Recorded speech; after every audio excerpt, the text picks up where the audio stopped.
Bonjour à tous et à tous et bienvenue dans Culture Pot, épisode 10. Je suis Mox. Et je suis Stain. Comme à notre habitude... tête de mort. Comme à notre habitude, nous allons tirer un sujet au hasard qui est dans cette petite boîte en plastique magique. Qui tire du coup Parce qu'on a oublié qui avait tiré la dernière fois. Je sais pas, je vais le faire, comme ça ce sera Allez. bon. Frouche. Ah bah c'est toi.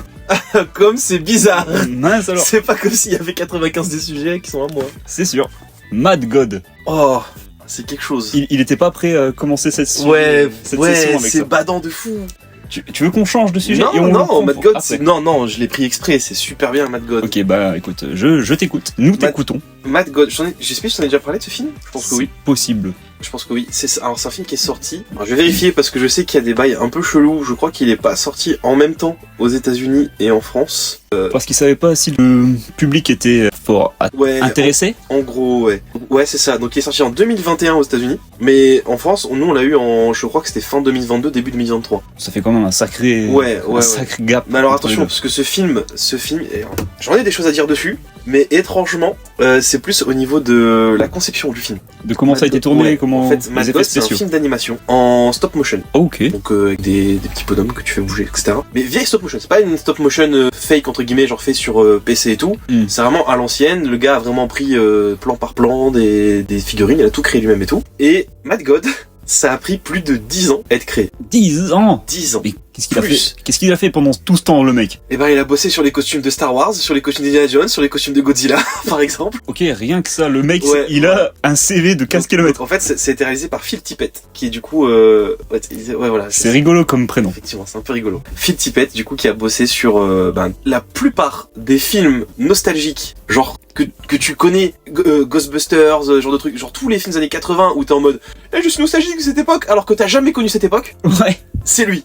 Ok. C'est bah, lui au costume derrière. Ce mec, rien que ça, quoi. Ouais. Il a fait tout ça. Et en fait, Mad God, c'était un peu le projet de sa life, tu vois. Il était genre, si je dois faire un film un jour, ce sera ce film-là. Et genre, Mad God, c'est ultra expérimental comme film. Genre, je pense même, j'ai envie de le revoir, tu vois, mais je pense Ok. que si je le revois chez moi, Mhm. je vais pas être dans un mood assez bon pour le re-apprécier. Parce que tu sais à quoi t'attendre. Parce que, déjà, je sais à quoi m'attendre, et surtout, je trouve que c'est un film où il faut un contexte, il faut une ambiance, il faut être dans le truc, tu vois. Bah, par exemple, je vais expliquer ma séance de cinéma quand je vais le voir. Ça va être long.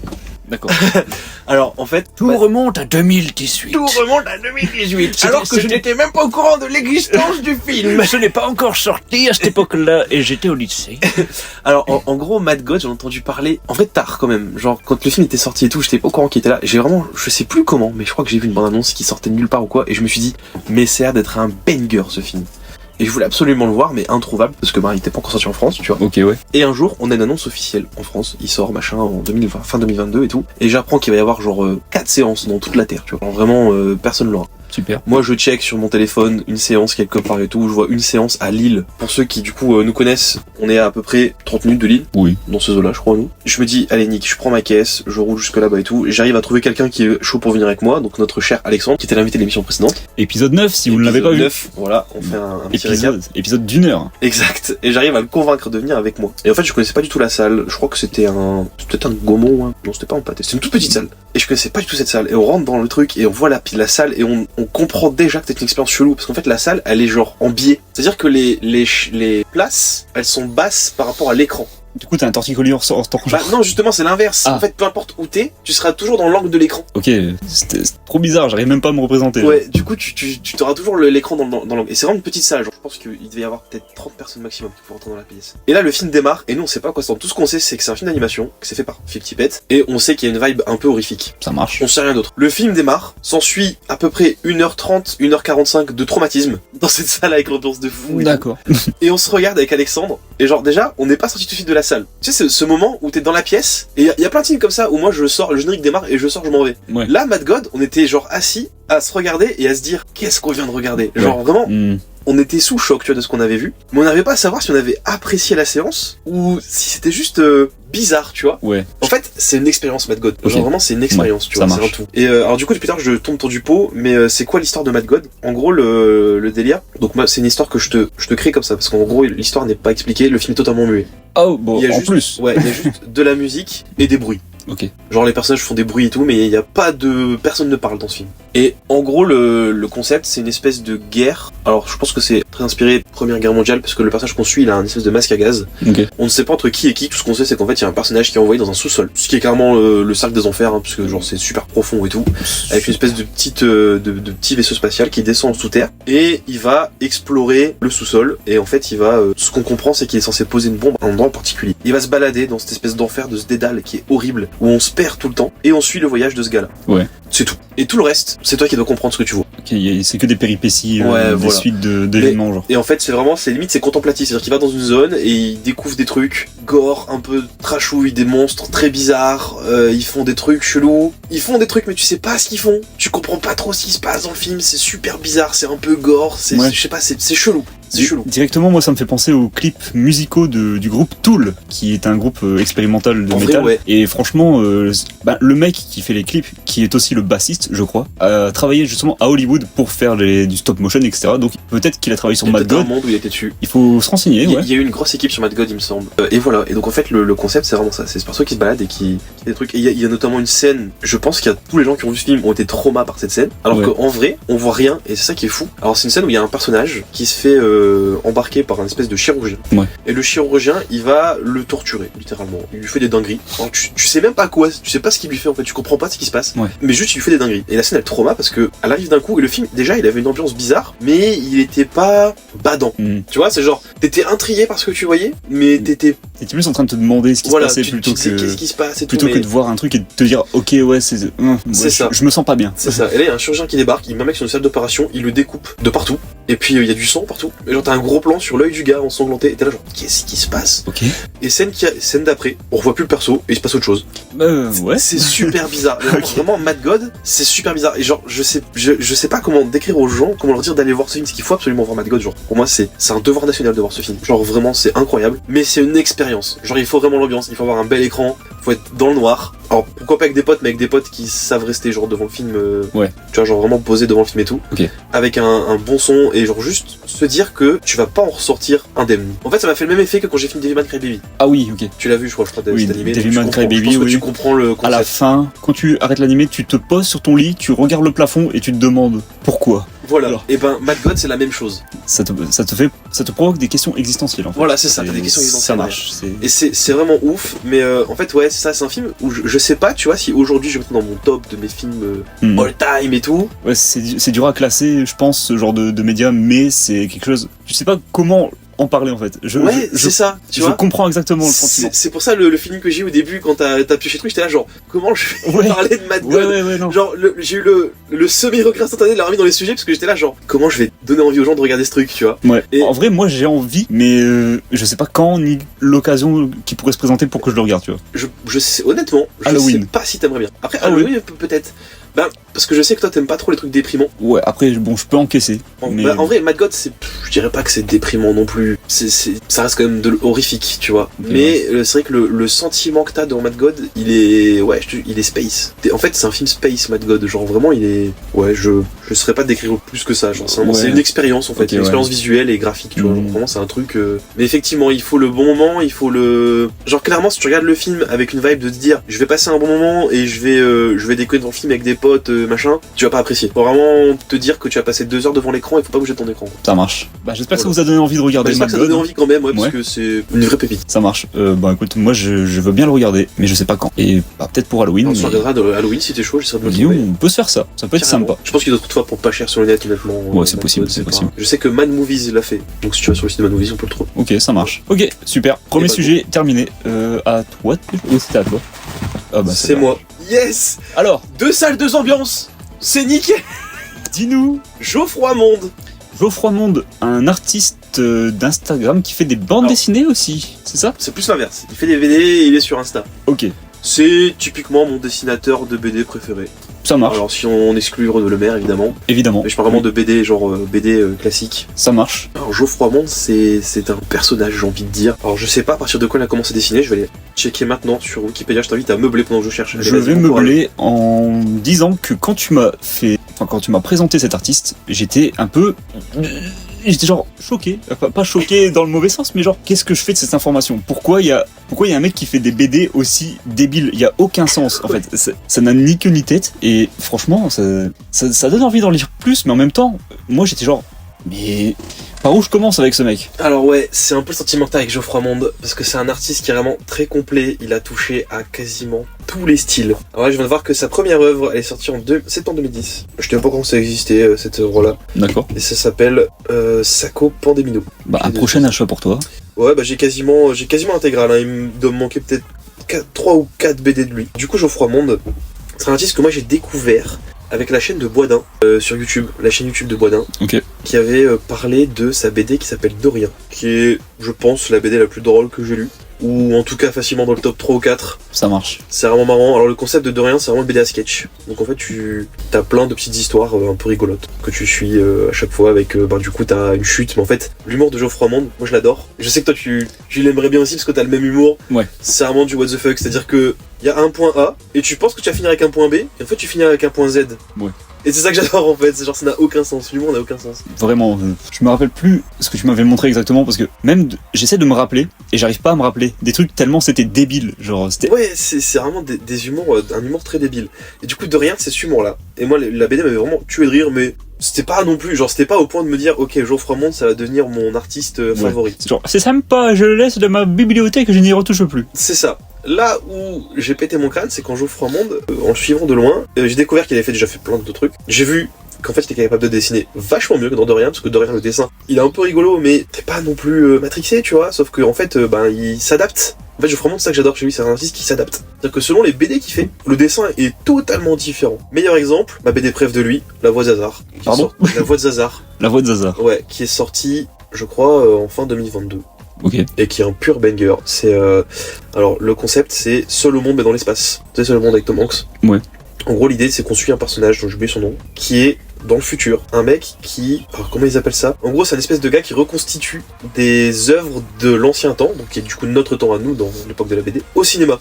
Et en fait, le délire, si tu veux, c'est qu'il a des vieux films, et c'est à lui de réimaginer, de réadapter qu'est-ce qui se passe dans ces scènes-là, parce que ça, on était perdus. Et c'est lui qui doit les réadapter, mais en fait, il est complètement con et il pense être un cinéphile de fou. Ouais. Donc en fait, c'est un bouffon, genre, il est vraiment super nul.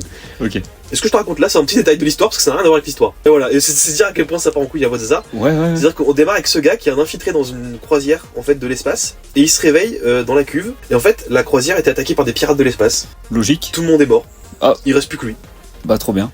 Sauf que le vaisseau n'a plus d'essence, donc il est bloqué dans l'espace, tout seul dans le vaisseau. Bah super, j'espère qu'il a des vivres. Bah justement, il va prendre les vivres du vaisseau, mais il va devenir un peu zinzin et il va entendre la voix de Zazar. Qu'est-ce que c'est Zazar ? C'est le tigre sur les paquets de cornflakes. C'est Tony le mec qui fait du basket. C'est Tony le tigre en gros, c'est Tony le tigre sauf que dans la voix de Zazar c'est un vampire.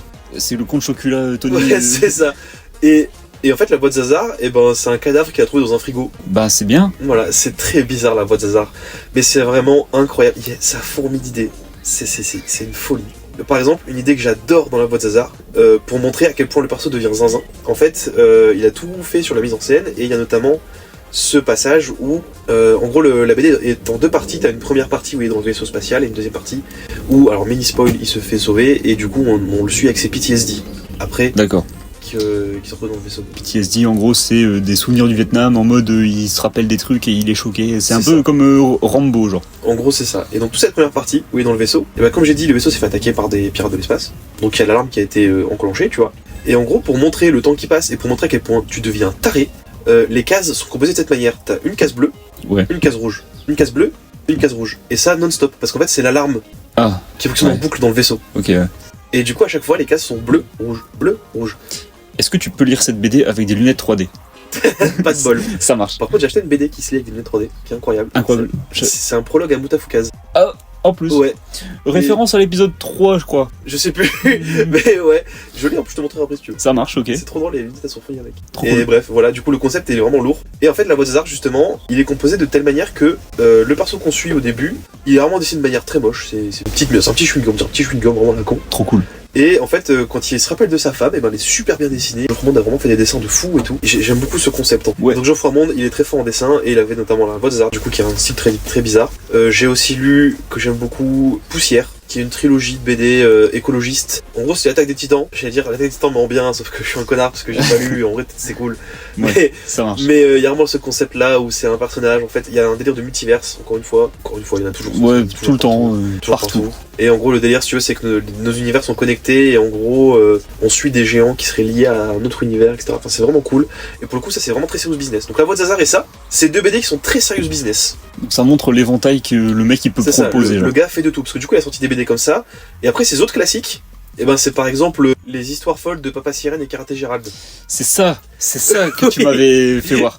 Et justement, j'arrivais pas à me rappeler. Parce que même tu viens de me le dire il y a 20 secondes, il y a 10 secondes, je me rappelle même plus du titre. Ouais, il est imprononçable. Et c'est quoi Papa Sirène et Karaté Gérald? Et ben en fait, c'est deux mecs qui vivent ensemble. Ils ont, en tout cas dans la BD, aucun lien de parenté direct, c'est pas dit. Ok, Voilà, on sait pas trop c'est quoi le lien entre les deux. ça marche. Enfin, il me semble, je sais plus, c'est peut-être dit, mais en tout cas, je ne m'en souviens plus. Peut-être des colocs ou peut-être plus. Ouais, Qui voilà, et donc ils font des trucs, c'est tout. Et ça fait Ils 250 pages. C'est Orelsan et Gringe. Ouais, en vrai c'est ça, c'est Orelsan et Gringe, c'était complètement taré. Ça... le son déjà pas mal, non? Oh bah là ouais, mais Papa Sirène et Karaté Gérald, c'est quand même fou hein. Oui. Ouais, je me rappelle d'une page, mais je sais plus ce qui se passe. Bah, en fait, c'est parce qu'il y a une page de description. Genre, les deux premières pages, c'est une page qui décrit Papa Sirène et l'autre qui décrit Karaté Gérald. Ouais. Et je crois que c'est Papa Sirène où il y a une description. Et genre, c'est une phrase que je ressors tout le temps parce qu'elle me pète de rire. Ouais. Où c'est ses amis disent de lui qu'il respire beaucoup. C'est vraiment dire à quel point ils ont de l'inspi pour lui trouver des qualités. Ah, Maxime, ouais, il aime bien l'oxygène, quoi. Ouais, il aime bien respirer, quoi. C'est cool. Et des fois, il marche. C'est vraiment trop drôle. Et il y a aussi une planche où mec. une plage, Le mais soleil. ils sont nus dans la mer. Oh, Papa ouais. Sirène, ça se rejoint. Oh, Et il fait du karaté volleyball sur la plage. Du karaté volleyball sur la plage, mec. Let's go. Et en gros, il y a une planche où il t'explique qu'en fait, Papa Sirène, eh ben, il a adopté des petits Somaliens et il les a sauvés avec une arche de Noé. Un grand Alors homme. j'ai plus le contexte, alors, je dis n'importe quoi, ça se trouve c'est pas tout ça les vannes. Je me rappelle qu'il y a des Somaliens et une arche de Noé. Je sais plus ce qu'ils font avec, mais Bah, lisez Papa Sirène et Karaté Gérald parce que c'est vraiment débile. déjà rien que le titre, il vous donnerait envie de le lire, c'est obligatoire. Ouais. Et il a fait également une BD qui me fait beaucoup rire. Il a fait une BD pour BDQ. BDQ. Alors BDQ, ouais, c'est une collection de BD qui parle de cul. En Bah, gros. trop bien. C'est une espèce de collection de fanzines où en fait à chaque fois c'est un auteur, une histoire. Et chacun a carte blanche pour faire une histoire qui tourne autour du cul. Alors j'ai pas mytho, j'ai rien lu d'autre que celui de Geoffroy Monde parce que je sais pas ce que c'est Geoffroy Monde. J'ai vu le catalogue. De mon avis, le reste a l'air vraiment à chier. Ça marche. Surtout qu'en plus il y en a une de En plus, ça parle de... ce pauvre merde. Voilà. C'est le mec qui a fait un truc... C'est le mec qui a fait des dingueries. La BD bizarre dont tu ouais, m'avais parlé une fois la avec, BD très bizarre, avec voilà. le petit... C'est le mec bizarre tout court. Ça marche. Ben, on n'en parlera pas. Voilà, Du coup, on n'en parlera pas. du coup, on lui a dit son nom, mais Voilà. on le promouveau. Ne lisez pas, pas. ce mec. Bah limite tu le biperas. Ça marche. Tu biperas le gars. De toute façon je pense que les gens qui lisent de la BD sont de qui on parle. Donc Très bien. Voilà. Et du coup oui j'ai lu celle de Geoffroy Monde qui est vachement drôle. En fait j'adore, c'est qu'elle est très référencée et il y a vraiment des trucs mais débiles dedans. L'histoire c'est que c'est un dieu, je sais plus lequel, qui doit aller retrouver le savoir qui a été volé par un autre dieu dont j'ai oublié le nom. Je suis très nul avec les dieux. C'est un peu le truc avec Prométhée, etc., non? Qui Ouais, vole ouais, qui vole le feu des dieux pour Ouais, le donner aux hommes, non? Bah je crois que c'est ça, c'est Prométhée. Ok. Ouais, justement c'est une réécriture de ça. Ouais, en c'est fait, un la version demi-dieu, débile. du coup. Ouais c'est ça, Ouais. c'est un demi-dieu. En fait Prométhée a volé le savoir, il a donné aux hommes. Exactement. Comment il a donné le savoir aux hommes? Avec du cul. Il les a tous violés. Ah. Voilà. Et du coup, il y a un autre dieu, donc j'ai oublié lequel, qui lui doit aller récupérer le savoir en couchant avec tous les hommes sur Terre, hommes avec un grand H, hein, je précise, Oui, ok. mais avec leur consentement. Le concept est débile. Ok, ouais. Bon, ben, je sais pas. Il y a dû en avoir des scènes de cul là-dedans, je pense. Bah ouais, mais en fait c'est débile. C'est-à-dire que Ouais, ouais. c'est pas fait, c'est clairement pas fait pour vous faire plaisir en lisant Ça le truc. Quoi. marche, Genre ouais. vraiment, faut vraiment être zinzin pour se faire plaisir en lisant ça. Ça marche. C'est vraiment juste débile et en vrai c'est clairement pas son intention, c'était clairement pas de donner envie aux gens Oui. de faire des trucs dessus, c'était Oui. vraiment une question humoristique et l'histoire est tellement conne. En fait t'as l'impression de dire un nanar. Je pense que c'est ce qu'il voulait faire à la base. C'était Ouais. genre vraiment imaginer un nanar de cul version BD, tu vois. Ok, Et- ouais. Il y a tellement de scènes complètement connes, du genre une scène où le fameux dieu, du coup il se camoufle en homme pour coucher avec eux, Ok. et il se retrouve dans un plateau télé et il couche avec Timothée Chalamet, et Timothée Chalamet a un sexe extrêmement long mais extrêmement fin. Ça Et marche. il y a cette phrase incroyable où il touche son sexe, qui regarde le dieu et qui lui fait attention il est fragile. Yes! Ou alors il couche avec Nagui pendant Ah. Question pour un champion. Il fait pas question pour un champion, je crois. Non, je sais plus c'est quoi, c'est Ouais, bref. fait Nagui, je sais Je sais plus. plus, Ouais. Motus ou un truc du genre. non Ouais, je sais plus. Et en gros, il demande, et en fait, à Nagui, il parle au personnage, il dit ouais, est-ce que vous avez encore une question? Et genre, le perso lui fait j'en ai deux. Nagui, moi, voulez-vous? Et Oui. il s'embrasse et il couche avec Nagui, c'est complètement con. Incroyable, C'est beaucoup trop drôle. ça donne envie, moi, j'ai envie de dire. Ouais. Et du coup, cette BD s'appelle Le Privilège des Dieux. J'ai oublié de donner le nom, je pense. Et voilà. Et du coup, t'as tout un florilège de Geoffroy Monde. En vrai, là, il y en a encore beaucoup, donc je vais pas Oui. épiloguer dessus, mais il y a vraiment des trucs super bien, genre comment font les gens. T'as La vie secrète des oiseaux qui est cool aussi. Enfin, peut-être pas ce titre-là exactement, mais c'est un titre bizarre. Il a fait une BD aussi avec un nom extrêmement long, du genre bougie, poil, je sais plus quoi, qui dure vraiment un milliard d'années. Trop bien. Il a fait plein de trucs. Geoffroy Ok. Monde est vraiment au global. Éclectique. J'ai oublié de parler de Furieuse également, Ah, qui est son plus gros succès. ah ouais. Furious c'est son plus gros succès, il est en collaboration avec Mathieu Burnia là-dessus. Donc Furious est sorti à peu près en même temps que La Voix des Hasards. Et donc Geoffroy Monde est au scénario et Mathieu Burnia au dessin. Ouais. Et pour le coup Furieuse, c'est un cas très particulier parce que ils se sont donnés à fond et moi je l'ai vraiment poussé dans mon métier. Donc pour ceux qui savent pas, je suis libraire. Et moi j'ai vraiment poussé cette BD parce que déjà c'est Geoffroy Monde donc c'est un coup de cœur. Oui. Et surtout c'est sa BD la plus accessible, j'ai envie de dire. C'est-à-dire que si vous avez peur de Geoffroy, après tout ce que je vous ai raconté, si vous avez peur d'aller dans du Geoffroy Monde, lisez Furieuse et ça vous introduire à l'univers. Furieuse c'est une réécriture du roi Arthur qui est trop cool. Le concept c'est que le roi Arthur, il a gagné, il a eu Excalibur, il a tué plein de monstres, etc. Mais maintenant il se fait chier. Et du coup c'est devenu une espèce de gros alcoolo qui passe son temps sur son trône à genre juste se murger la gueule et à pas savoir quoi foutre. Et il veut marier ses enfants. Et en fait, de force. Ouais. Forcément parce que c'est le Moyen-Âge donc c'est Bien entendu, pas ouais. les gens les plus gentils quoi. Ah oui. Et on suit l'histoire de sa fille, j'ai oublié son nom encore une fois, je suis du Ok. fond avec les noms, qui elle veut s'émanciper, elle dit non, je veux pas me marier, c'est mort, etc. Et du coup elle va voler Excalibur, elle va se rendre compte que Excalibur est capable de parler. Mhm. Excalibur va lui dire viens, j'ai une aventure pour toi, tu me prends avec toi, on s'en va. Et tu vas découvrir la vie. Et elle part avec Excalibur, parce qu'en fait, elle va vite se rendre compte qu'il y a des dingueries. Il se passe des dingueries. Je vais pas en dire Ok. plus. C'est excellent, c'est super bien dessiné, c'est super beau. L'histoire est folle, ça parle de féminisme, ça parle d'acceptation de soi, ça parle de passation. Il y a plein de thèmes incroyables. Trop bien. C'est plus sérieux que humoristique, du coup, tu dirais. Alors, il y a de l'humour, mais c'est de Mais l'humour très subtil. Ouais, c'est pas poussé comme tous Ouais. ces autres trucs. C'est pas comme Karaté Gérald où c'est vraiment dans ta gueule, c'est pas comme le privilège des dieux où c'est vraiment fait pour ça. On est plus sur une vibe type Poussière par exemple, tu vois. Ouais. Où justement Poussière c'est vraiment très business. Poussière il y a vraiment aucun. C'est pas du tout humoristique Poussière. Ouais. Là Furieuse on est pareil, mais Furieuse. Alors en fait pourquoi c'est particulier? Parce que il y a plein de libraires qui rangent ça en jeunesse. Or, moi, pour l'avoir lu, je pense que c'est carrément pas la jeunesse parce que ça parle quand même de trucs un peu durs. Ok. Ça parle de viol, ça parle de, Ah oui. voilà, de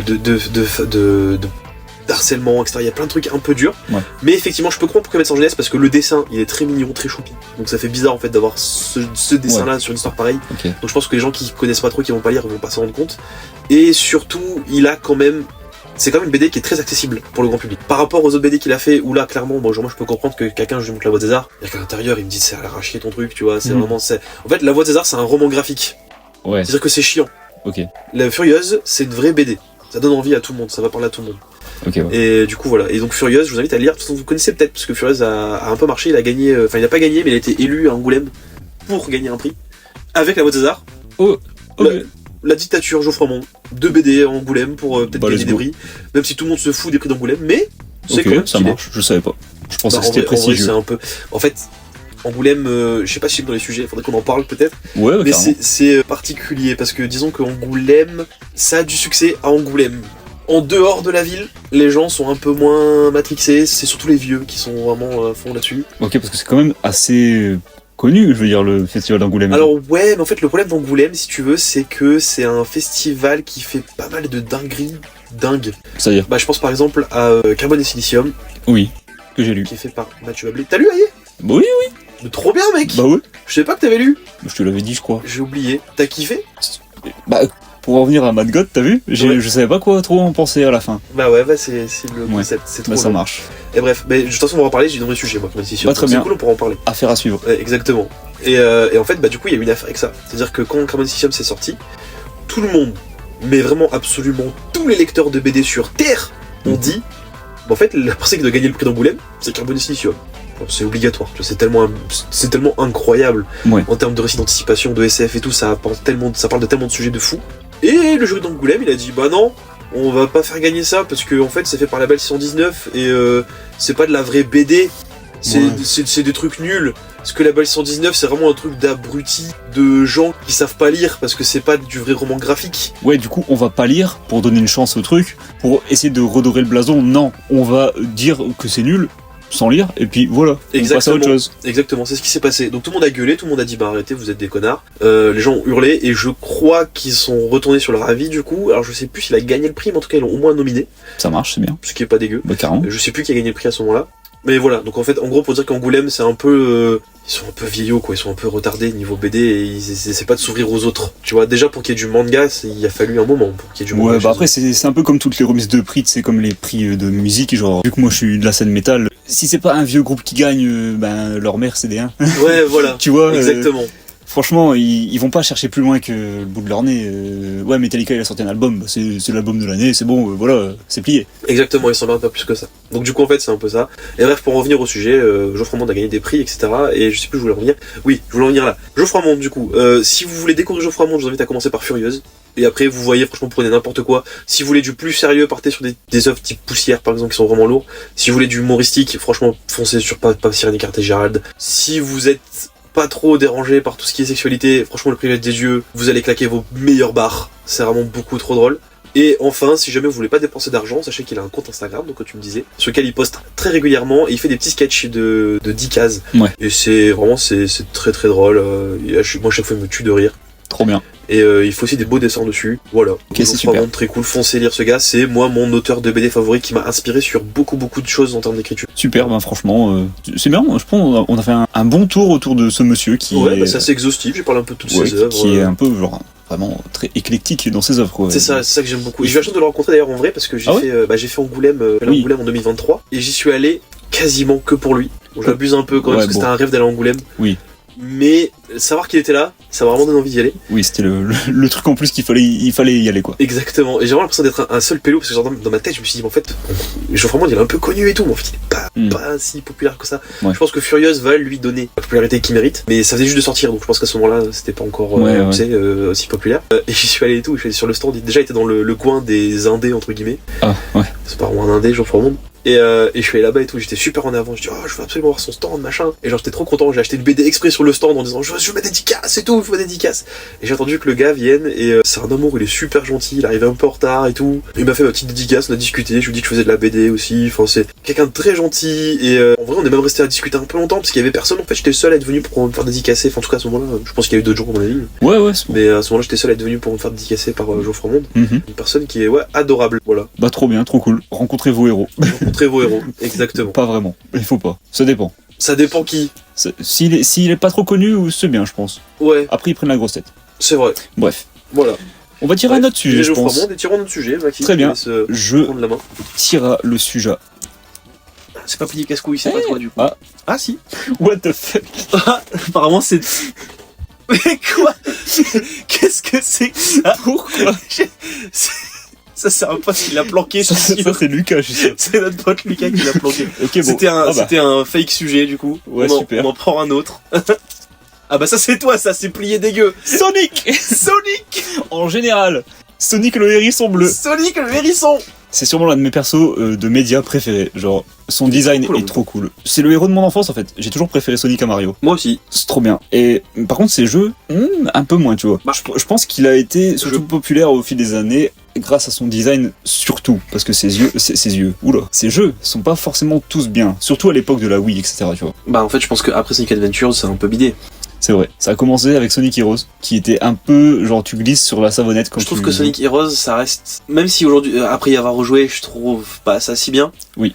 Ça reste quand même assez ok. Oui. Vrai. Je trouve juste l'esthétique du jeu incroyable. C'est genre trop bien. Les musiques étaient vraiment cool. Il y avait plein de bonnes idées sur Sonic Heroes. C'est très coloré et tout. Et puis un jour, ils ont fait Sonic 2006. Qui, pour ceux qui savent pas, est le jeu qu'ils ont sorti pour le Noël de 2006, pour la sortie de la Xbox 360 et la PS3. Un des pires jeux de tous les temps, genre au-delà de Sonic. Oui, c'est l'un des pires jeux de tous les temps. Et pourquoi ça? Vous allez me dire, mais Sonic, c'est genre le personnage que tout le monde aime. Ça, depuis les années 90, il est là. Comment il a pu faire l'un des pires jeux au monde? Et bah tout simplement comme toutes les compagnies de jeux d'aujourd'hui en fait. Il a sorti son jeu en avance pour Noël, pour faire des ventes et de l'argent, et il a pas peaufiné son jeu, ce qui a fait que le jeu était buggé. Bon, puis pas que ça aussi, il y a eu des dingueries dans le mode histoire aussi. Hein. C'est vrai que... Le bisou par exemple. Ouais, bon, ça fait parler. Je pense que c'est un peu moins Je choquant pense que qu'à ça fait l'époque. kiffer Fury surtout. Ouais, surtout, genre, spoiler pour le jeu nul auquel vous jouerez pas, parce qu'en plus, à la fin, c'est une sorte de... C'est rien passé, c'était genre... Ouah, tout revient à la normale, t'as vu? Un peu comme Miraculous Ladybug. Bref.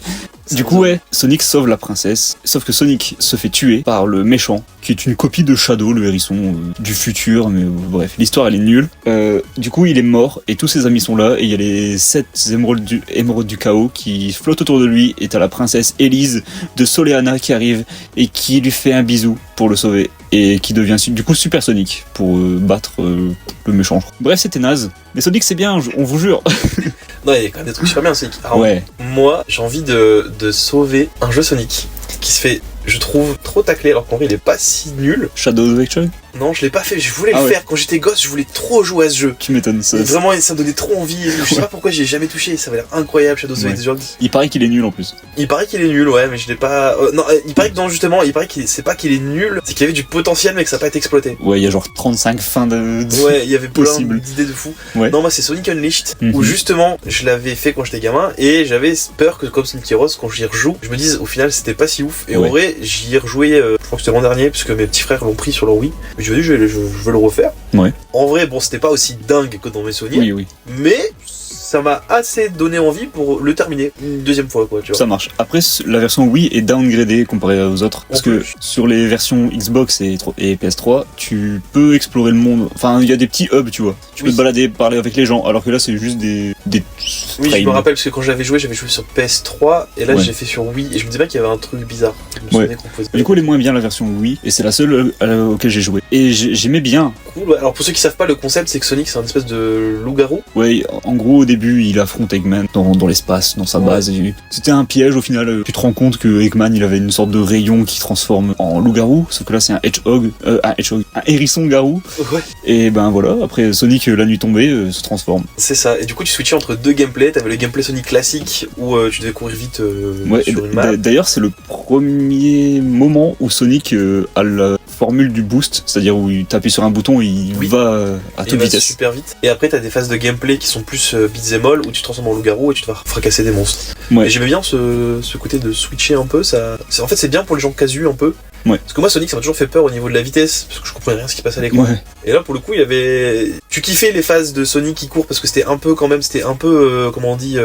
Genre, Non enfin c'est scénarisé quoi, ouais, genre, c'est scripté un peu. C'était scripté, c'est ça que je cherchais. La route est genre Elles- logique. Elles sont scriptées donc en fait c'est plus là pour ramasser des anneaux que pour... T'as pas vraiment de gameplay. Ouais, c'est vraiment un du peu ramassage d'anneaux. c'est un peu un énorme couloir, quoi. C'est ça. Et derrière t'avais le côté bagarre qui t'aidait un petit peu et c'était cool, j'aimais bien le Sonic Unleashed. Je comprends. Après, moi, ce qui me bloquait un peu dans ce jeu, c'est surtout, justement, la partie où justement tu dois défoncer les ennemis avec le hérisson Je garou. sais que c'est qui a été moins apprécié. Ouais, parce que justement, moi, je voulais jouer à Sonic, tu vois. Je voulais courir. Je voulais pas frapper les ennemis et tout. Sauf que, c'était sympa au départ. Sauf que quand ton niveau, il dure 20 minutes, t'en peux plus Oui, après. c'est vrai que c'était long quand même. Je crois que Ouais. les niveaux de course c'était genre 5 minutes, je crois. Ouais, et c'est pas un super équilibre, mais bon, Ouais. en vrai, ça va, tu vois. Mais il faudrait que j'y rejoue. Ok. Faudrait que j'y rejoue à mon En âge. vrai, là. ça restait ok, mais Ouais. je peux comprendre les gens qui n'aiment pas. Ouais. Mais je trouvais ça, ouais, c'était ok. Après, c'est peut-être parce que c'est mon premier Sonic aussi. Moi, c'est avec ça que j'ai Peut-être. Sonic. Peut-être. Bah, je connaissais de nom, tu vois, comme tout le monde. J'avais déjà Ouais. vu et tout, mais c'est le premier jeu que j'ai fait. Et je pense que celui qui a suivi, c'était. Ah non, c'était mon deuxième Sonic, parce que mon premier c'est Sonic Heroes. Donc, je me disais bien qu'il avait joué quand il était petit, Ouais. celui-là. Pas non, plus c'était tard. Sonic Heroes, après Sonic Unleashed. Et j'ai fait El Famoso, parce que c'est bizarre qu'on n'avait pas encore parlé depuis le début du sujet. Sonic Adventures. Sonic Adventure. Je l'ai fait bien plus tard quand j'ai eu ma Dreamcast. T'en as pensé quoi? Ah, moi j'ai kiffé ce Sonic Donc, Adventures. le premier, pas le deux. J'ai adoré. Alors, j'ai pas fait le 2. Jamais? J'ai jamais fait le 2. Ok, J'ai fait que le 1. ça marche. J'ai entendu par-ci par-là que le 2 apparemment était cool, mais comme c'est pas une vraie suite, apparemment. Si. On va y venir en vrai, mais la chronologie Sonic est bizarre. D'accord. C'est très étrange, surtout depuis le Sonic Generations où tout part un peu en sucette. En gros, t'as les Sonic 2D, tu vois, c'est le Sonic qui commence, il est là, il sauve les petits animaux du mec qui veut les emprisonner, dans des robots. Ok, sympa. Puis après, t'arrives plus tard dans l'histoire, dans les Sonic 3D, où Sonic il arrive dans une ville, où il y a des humains. Pourquoi il y a des humains? Je sais pas. Il y a Robotnik, Eggman du coup qui arrive. Son objectif à Eggman du coup c'est de construire une sorte de parc d'attraction géant qu'il arrive à faire dans Sonic Colors je crois. Et dans Sonic Adventures du coup tu suis plusieurs points de vue. T'as Sonic, Tails, Knuckles, Amy, un robot et Big the Cat. Et en gros, toutes ces histoires, elles s'entrecroisent pour former l'histoire de fin, genre où t'es Super Sonic et tu as vraiment la vraie fin. J'aime trop ce concept. Ouais, ça c'est cool, et franchement pour l'époque, je pense que c'était vachement ambitieux, parce que c'est sorti à l'époque où il y avait genre Mario 64, où il y a littéralement pas d'histoire à part Sonic, Mario sauve la princesse. Puis surtout, là il s'est embêté à faire un gameplay par personnage. Oui. Ça c'était ouf. Bon, ça fait un peu râler les gens, parce que bon, le gameplay avec Big, la pêche et tout. Et bah en vrai moi je trouvais ok. Ouais, bah pour l'avoir fait genre il y a quelques années, ça allait, en vrai. Parce franchement. alors je trouvais ça chiant sur un long niveau. À enchaîner. Vraiment, voilà, si le niveau, vraiment, enfin, le fait que t'enchaînais les levels, ça rendait le truc relou. Mais par exemple, tu me faisais un level comme Big the Cat, genre tu faisais un Sonic, un Shadow, un Big the Cat qui traînait par là, et après tu revenais à Sonic. C'était moins chiant, on va dire. Ouais. Par contre, t'as mentionné Shadow, et Shadow n'est pas dans le jeu. Il arrive dans le 2. Oui, pardon, oui, c'était. Et du coup, dans le 2, ce qui est intéressant, c'est que c'est pas tu fais plusieurs histoires avec plusieurs personnages, c'est tu choisis ta team, genre la team héros ou la team dark. Ça c'était bien, ouais. Et du coup, ben ça varie entre 3 gameplays, le gameplay Sonic, donc Sonic Shadow, gameplay en mecha, dédicace à Alexandre, le mec alors, donc avec Sonic, Tails et Dr Robotnik. Ouais, tu joues Dr Robotnik dans le jeu, genre, et t'as le version où tu dois chasser des trésors avec Knuckles et Rouge. Et du coup, cette histoire, c'est sûrement l'histoire la plus développée de Sonic, genre ever. Carrément.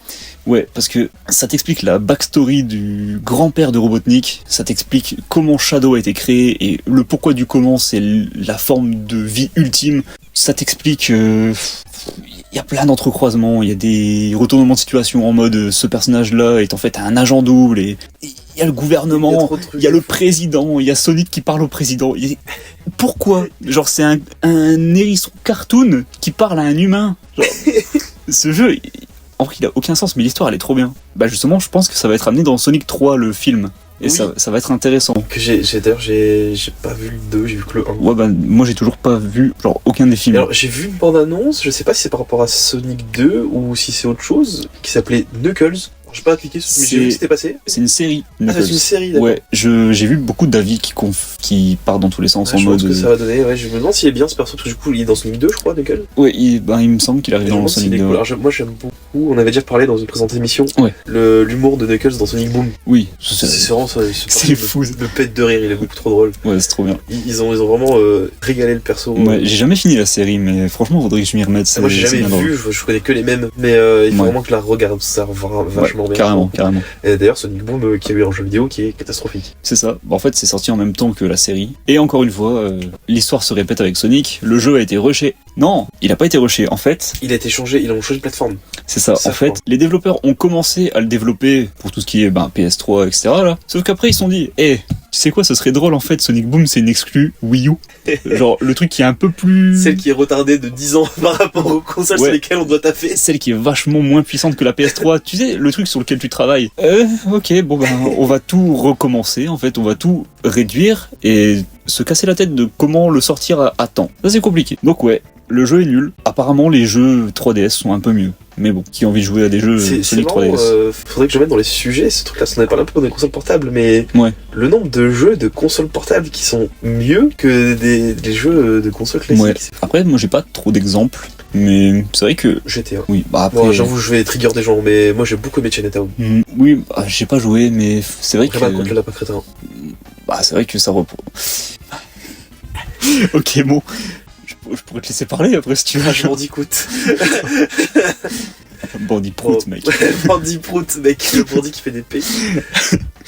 Bref, Sonic, c'est un hérisson cartoon qui a une histoire de cinglé. Genre, pourquoi il a besoin d'autant de lore derrière? Alors que c'est dingue quand même. Mario, il est là depuis genre quelques années avant Sonic. L'histoire, elle est genre, ouais, Mario, il va sauver la princesse. Alors, après, je trouve que Mario, ça se tape. Parce que les Mario classiques, ok, c'est un peu flingué. Mais tout ce qui est Mario type RPG.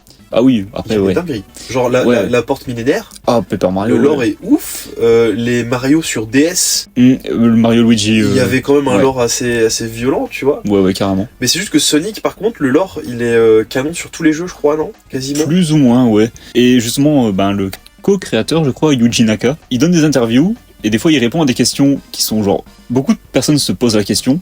Bon, spoiler, Dans Sonic Adventure 2, il y a Eggman qui tire avec un canon géant sur la lune.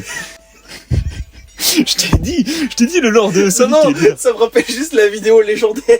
Ah ouais, ok, ouais. Ah. Bah pour ceux qui auront pas la ref, c'est une chaîne du coup qui fait les doublages en direct des cutscenes, genre des cutscenes de jeux vidéo. Comment ça s'appelle? De quoi? Les scènes comme ça, les cutscenes. Des cutscenes? Ouais, bon, j'ai pas le mot français, mais... Ah, les cinématiques? Ouais. Ouais, des cinématiques. Donc ouais, c'est une chaîne qui refait les cinématiques en disant chacun incarne un personnage et ils disent des folies, genre... Et il y a un mème incroyable, je crois que c'est un mème qui est très connu en plus, ouais. De Eggman qui lâche des dingueries juste avant de balancer son rayon laser sur la lune. Il y a un truc genre, je vais pisser sur ta femme, Shadow, un truc genre. Non, il dit justement que Shadow a pissé sur sa femme. Ah, vraiment. Bref. Ouais. Du coup, ce que je voulais dire, c'est, du coup, Yuji Naka, il répond à des questions bizarres en mode, dans Sonic Adventure 2, du coup, Eggman tire sur la lune et détruit la moitié, genre, la moitié de la lune n'existe plus, donc, bon, il doit y avoir des problèmes au niveau des vagues et tout, et de la marée, et du mood des gens en général dans la vie de tous les jours, mais bon, ça, passons. Dans le jeu suivant, qui est un spin-off du coup, Shadow the Hedgehog. La cinématique du début, t'as un plan où il y a Shadow qui arrive devant la caméra avec un flingue, et derrière lui, la lune est géante et elle est complète. Comment Yuji Naka répond à la question de comment ça se fait que la lune elle est complète? Elle a tourné sur elle-même. Ce n'est pas le cas. La lune... Ça marche pas comme ça, Yuji Naka. Non, la lune ne tourne pas. C'est un fait. Mais bon, soit dans l'univers de Sonic, c'est canon que la lune tourne. Du coup. Et ça, on peut pas rien y faire, tu vois. Bah attends, parce que du coup, ça me fait penser que dans les autres jeux, elle est pas détruite la lune non plus. Bah je crois pas. C'est toujours le plan où c'est tout. Parce que c'est bon, dans Sonic Unleashed, à un moment donné, il re-explose la lune justement, je crois, non? Je sais plus. Ou il se tape sur la lune, je sais plus. C'est pas Azur Azra, ça. Bref, quand tu découvres le lore de Sonic, t'es perdu. Et à juste titre, hein, parce que même les développeurs ils sont perdus. Donc voilà, c'est sympa. La question qui fâche sur Sonic, tu es un fan de Sonic, Maxime? Alors en général, oui. Quel genre de fan es-tu? Je suis un fan aigri. Est-ce que t'es un fan sain? Ou est-ce que t'es un fan malsain? Ce genre de fan. Je ne révélerai pas ça, Alexis. Il faut savoir que Sonic a une fanbase. Il faut garder son petit jardin secret, Alexis. Ah mais non, mais laisse tomber la fanbase de Sonic. Ah mais vous allez sur 4chan, vous tapez Sonic. Bon courage. Ah laisse tomber, les Rule 34 Sonic, ça y va. Y a pas un jeu super cursed sur Sonic, un fangame bizarre Sonic Dream Collection. Ouais, Sonic Dream Collection. Qui se vend comme étant des jeux développés qui ont été perdus au fil du temps et qui ont été retrouvés par un mec avec des codes qu'il a retrouvés dans les jeux et tout. En fait, au départ, moi j'y croyais, j'ai fait « Oh trop bien, ils ont retrouvé des jeux Sonic annulés !» Du coup, je vais pouvoir regarder ça et je regardais du gameplay, je dis genre c'est impossible que les gens ils aient sorti ça à l'époque, tu vois. C'est un truc de fou. Mais ça fait enchaîner sur autre chose. Sonic, c'est genre une mine de mèmes, mais colossale. Ouais, totalement. Il y a eu tellement de produits dérivés de dingueries autour de Sonic, de mèmes, Ouais. C'est fou. Bah même le community manager sur Twitter du compte Sonic, il joue vachement de ça. Hein. Les créateurs de Sonic, ils connaissent genre la fanbase et tout. C'est comme dans Sonic Boom, il y a un moment où c'est un épisode qui est consacré à un mec qui fait des fanfictions de Sonic. Oui, tu en avais parlé dans l'épisode précédent. Ouais, c'est vrai. C'est ouf. Ouais, c'est abusé, franchement, c'est drôle. Ouais. C'est vraiment... et je trouve que malgré... C'est un truc que je trouve fou dans l'univers de Sonic, c'est que malgré les jeux catastrophiques, la fanbase, elle reste là, et les gens sont toujours là. La fanbase saine, du coup, et toujours là. Les malsains, on n'en parle pas. Non. Et il continue à y avoir des jeux qui sortent, et les gens sont toujours là. Et au final, Sonic, malgré la daube que ça devient au niveau jeu vidéo, ça reste quand même... C'est un gros truc. Après, j'ai pas fait Frontiers, apparemment il est cool. Je l'ai fait, il est bien. Il y a toujours un mais avec Sonic. Ouais. Il est bien, mais... c'est déprimant. Les cinématiques, c'est Sonic qui bouge à peine, il parle à ses potes qui sont enfermés dans l'univers digital. Il est triste parce qu'il doit les retrouver, sauf qu'il doit persévérer. Et puis les gens ils sont là, tu es mon ami Sonic. Tu te rappelles dans cet ancien jeu, ce qu'on a fait ensemble? Oui. Oh, cette murale, elle me rappelle cet ancien jeu. Ok, ça joue un peu trop, ça joue un peu trop sur ça. Après, moi, pour quelqu'un qui suit pas ultra aware de tout ce qui se fait autour de Sonic. Ce que j'ai l'impression de voir la plupart du temps, c'est les Sonic 3D sont à chier, excepté Adventures. Ouais. Les Sonic 2D sont des bangers. C'est ce que je retiens globalement de ce que les gens en disent. Bon, en général, c'est ça, mais il y a des petites subtilités forcément. Bah, j'imagine bien, comme tous les jeux sont pas bons, mais en général, c'est ça. Genre les Sonic Advance, du coup, sur Game Boy Advance, sont largement aimés comparé, admettons, les Sonic de l'époque, genre Sonic Heroes, qui commence à redevenir un peu populaire. Parce qu'il y a des rumeurs comme quoi il y aurait un remake, en vrai, un reboot. Moi, j'attends de voir. Un remake. Pardon. J'attends de voir, ça peut être sympa. Ça peut être sympa. Je te dis, moi, Sonic Heroes, je trouvais que c'était pas tant pétard mouillé que ça. Enfin, le gameplay était horrible. Oui. Mais il y avait plein de trucs bien. Après, les niveaux étaient cool, le concept d'avoir la team, c'était sympa, les musiques étaient vraiment cool. Ah, ça c'est sûr. Il y avait plein de trucs cool, franchement. Carrément. Du coup, voilà, pour résumer, Sonic, c'est un gros univers, alors que c'est pas censé l'être. Genre, c'est juste un hérisson bleu qui court vite. Pourquoi il y a un lore aussi énorme autour, on sait pas, mais les gens, ça leur plaît. Moi, en vrai, ça me plaît. J'adore regarder des vidéos de 1 heure qui parlent du lore de Sonic. Donc ouais, si vous aimez le lore intense et les jeux fun et un peu nuls, foncez jouer à Sonic. Super, pas grand chose d'autre à dire perso. Moi non plus. Et on a déjà un beau bébé devant nous, donc je pense qu'on va s'arrêter là-dessus. Tu veux faire le mot de la fin ou c'est moi qui le fais? J'ai pas forcément de mot de la fin, mais si t'en as un. On dit de Sonic qu'il respire beaucoup. Mais est-ce qu'il chie beaucoup aussi?